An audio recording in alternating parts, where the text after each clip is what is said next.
Chers amis, good morning everyone, good afternoon, good evening. L'objectif de cette vidéo, c'est apprendre à vous présenter de manière simple et succincte en anglais. Donc en 5 minutes top chrono. Allez, ça va peut-être en prendre 10, mais vous allez voir, je vous ai mis 5 grands points. Votre identité. My name is. Mais typiquement, en anglais, on ira encore plus vite. On dira I'm. I'm Lucas, for example. I'm Lucas. J'ai 32 ans et là, vous faites très attention.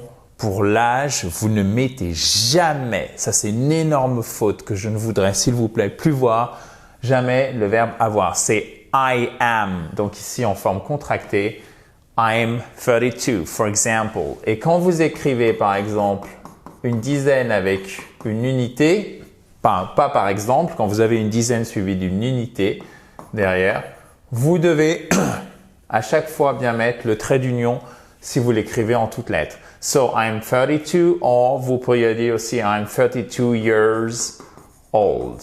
Donc ça, c'est la première chose. Vraiment votre identité. I'm. Vous pouvez le retenir comme ça. Ensuite, votre environnement. Alors, I was born in Marseille, but I live in Nantes with my wife. Donc là, vous parlez de vos family members, with my wife, Céline, and my 2 sons, Theo and Sammy. So Theo is 5, Sammy is 3. Okay. But I was born in Marseille. Vous pouvez répéter. Donc là, vous adaptez. L'intérêt, c'est que ça, vous pouvez l'apprendre facilement. Une fois que vous avez « je suis né »,« I was born » et que vous ne faites pas les énormes fautes de grammaire. Vous ne mettez pas le verbe avoir pour l'âge. Vous ne mettez pas I'm born, no, I was born. To be born, vous êtes né. Vous êtes né, c'est fini, c'est dans le passé, ça ne peut plus se reproduire ou en tout cas physiquement, on peut renaître, par exemple, spirituellement, psychologiquement, etc. Mais en attendant, physiquement, vous êtes né une seule fois, donc c'est I was born, ok? I live in Nantes with, et là vous mettez ce que vous souhaitez rajouter, d'accord? Peut-être même rien. Ensuite, troisième point, votre activité professionnelle. Donc là, c'est une présentation. On va en voir une seconde pour que vous ayez un autre exemple. Et après, je vais vous donner des tips, des astuces, tips, pour que vous puissiez bien faire la vôtre. Vous pouvez tout télécharger, bien évidemment, chers amis, dans la joie et la bonne humeur. Mais surtout, en cliquant sur le i en haut à droite que vous avez ici, si vous ne voyez pas le i, c'est sans doute que vous êtes sur tablette ou sur mobile. Dans ce cas-là, vous cliquez sur le lien qui est dans la description, juste en dessous de la vidéo. Donc, au niveau de votre activité professionnelle, vous pouvez tout simplement dire aussi, c'est très simple, l'anglais, vous voyez, I'm a software developer at XYZ. Donc là, vous mettez le nom de votre entreprise. I'm a software developer. Donc ça, c'est un développeur. Donc en fait, on appelle aussi un programmeur en français. I've been working there. Donc there, c'est XYZ. I've been working at, I don't know, like BNP Paribas, for example, for 4 years. Et là, par exemple, si vous avez un peu de mal avec les nombres, et bien évidemment, comme vous travaillez un petit peu votre présentation, vous savez que c'est 4. Bon, généralement, ça va parce que là, on est vraiment dans des c'est du chiffre, donc ça va de 1 à 10, c'est assez facile. Mais par exemple, l'âge, parfois, ça peut être un petit peu plus compliqué, donc n'hésitez pas si vous sentez que vous butez, notamment parce que vous auriez un niveau débutant, et ou parce que vous avez un blocage à l'oral, c'est un très bon exercice. Vous pouvez le répéter devant un miroir, etc. en prenant des petites notes. Ne vous mettez pas trop la pression, mais il faut vous exercer pas à pas, d'accord? Donc, il faut bien mettre le ing. Ici, c'est un present continuous, present perfect continuous. Pourquoi? Parce que si vous dites I have worked, I've worked there for 4 years, ça signifie que vous avez travaillé, j'ai travaillé là-bas pendant 4 ans. Ok, j'ai travaillé là-bas pendant 4 ans, vous n'y travaillez plus. Si vous dites I've been working instead of I've worked, I've been working there for 5 years, ça signifie que vous y travaillez encore. D'accord? Donc, on fait passé composé présent en français. En anglais, c'est present perfect, mais vous avez ici la forme simple, simple, ok? Present perfect simple, forme simple si vous n'y travaillez plus, d'accord? Vous venez juste de terminer, par exemple. Et si vous y travaillez encore, vous mettez la forme continue. Si c'est vraiment dans le passé, il y a quelques années, j'ai travaillé là-bas pendant 4 ans, vous mettez I worked, forme au passé. Si vous venez juste d'arrêter, vous mettez la forme simple du present perfect, ok? Alors, au niveau des centres d'intérêt, for example, I love chess. I'm part of a chess club and I play tournaments every month. Bon, évidemment, ça vous concerne pas. Il y a très peu de chances que ça soit le cas pour vous. Mais là où c'est intéressant, c'est qu'il faut adapter selon vous, d'accord? Même chose, vous pouvez décrire votre personnalité. C'est pour ça que ça vaut le coup de faire un petit travail avant pour bien savoir ce que vous voulez dire. I'm very friendly et pour ne pas dire I'm very friendly. On ne prononce pas dans friend, dans friendly. Je suis très aimable, très sociable, d'accord? I'm a people person. Je suis très sociable, littéralement, je suis une personne qui aime les gens, une personne qui va facilement vers les gens. I'm a people person. Donc ça veut dire sociable, d'accord? I'm a people person. Ça, c'est vraiment de l'anglais authentique, d'accord? So, if you are in sales, for example, si vous êtes commercial, ok? Vous pouvez utiliser ce type de vocabulaire, mais pas que, mais aussi. I love meeting people, but I don't be offended. If I don't show up on time, I'm always late. Donc, je suis très sympa, mais ne soyez pas, j'adore rencontrer des gens, mais ne prenez pas mal, si je n'arrive pas à l'heure, je suis toujours en retard. To show up late, c'est arriver en retard. To show up on time, à l'heure. Donc, vous voyez là, vous préparez votre petit speech. Et comme ça, après, vous êtes beaucoup plus à l'aise parce que la présentation, c'est souvent ce qu'on fait en premier. Donc, si déjà vous butez là-dessus, ça vous met une pression et un stress terrible. Donc, c'est ce pourquoi je voulais faire cette vidéo. Autre exemple, I'm Elise, I'm from Normandy, France. I'm Elise, I'm from Normandy, France. I've been working in purchasing for 9 years. Purchasing, et je travaille dans les achats depuis 9 ans. I've been working in purchasing for 9 years. Donc évidemment, purchasing, les achats, c'est très spécifique, mais c'est aussi, encore une fois, je sais que je radote, ce pourquoi il faut bien travailler. Un minimum simplement sa présentation. Before that, I worked 8 years in a bank. Donc, voyez ce qui se passe. I worked 8 years in a bank. J'ai travaillé pendant 8 ans, mais c'est dans le passé. C'est avant de travailler in purchasing. Donc, on utilise simplement un prétérit. OK? I worked in a bank. I was too bored, so I decided to change careers. Changer de carrière. Là, vous voyez aussi tout l'intérêt de bien travailler sa présentation parce que c'est quand même assez spécifique. Changer de carrière, c'est to change careers. To change to change careers. Et là, faites bien attention, vous avez le S, to change careers. OK?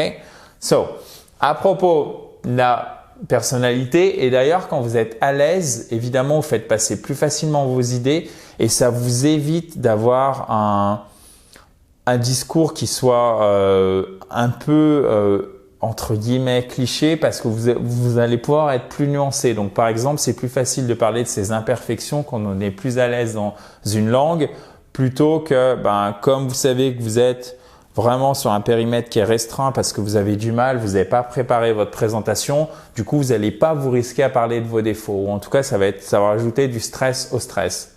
Donc c'est aussi tout l'intérêt de faire ce petit travail en amont pour une pièce essentielle, notamment dans l'anglais professionnel vous concernant. I used to be very rigid, probably because of my banking background, but working in right here, working in purchasing has made me more flexible because you are always dependent on production schedules or schedules, comme vous voulez. Schedules, c'est plus la présentation britannique. Schedule, c'est plus la présentation américaine. Okay, so let me repeat that one.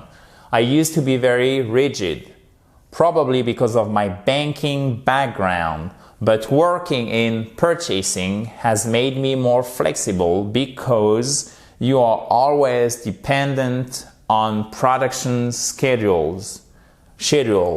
Alors, là aussi, c'est très spécifique. Vous n'êtes pas obligé de faire des phrases aussi longues, mais tout l'intérêt, c'est la prononciation, ok, qui est essentielle, chers amis, s'il vous plaît, donc avec un U pour le coup.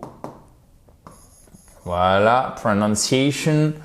En anglais, ne passez pas à côté de la prononciation. À la limite, si vous pouvez faire corriger par un native speaker.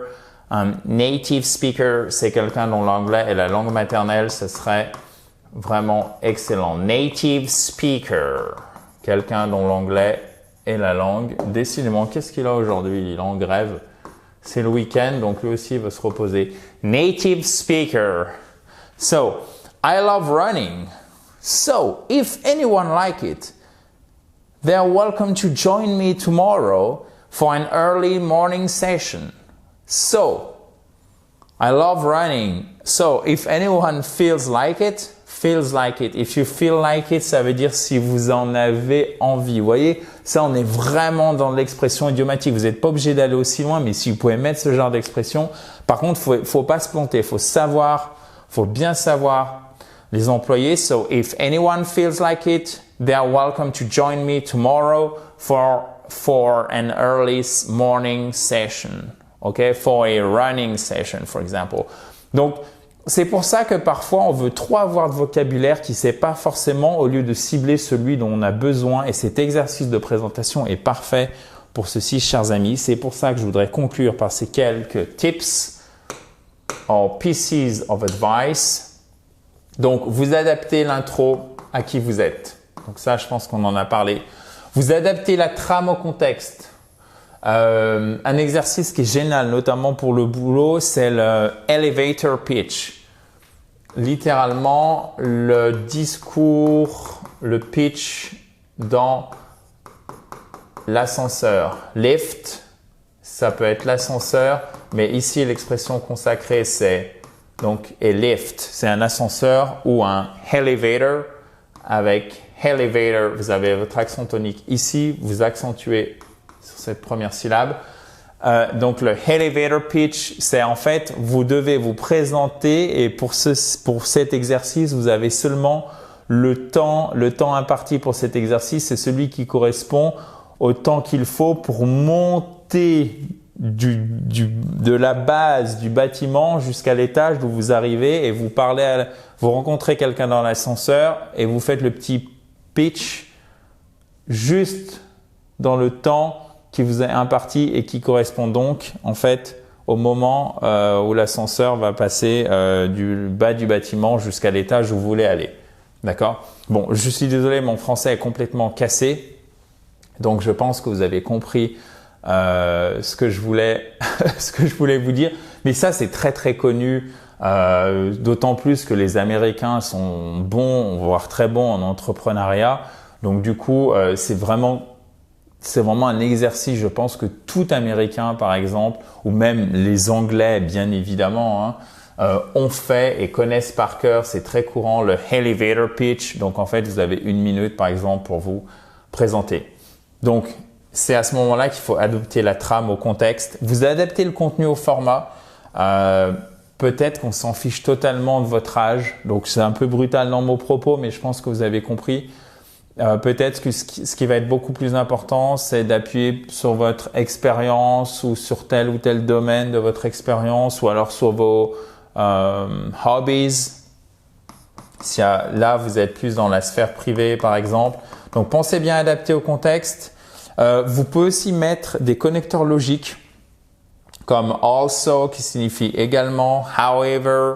Alors attention, on ne prononce pas le W, c'est however, ok? However, however.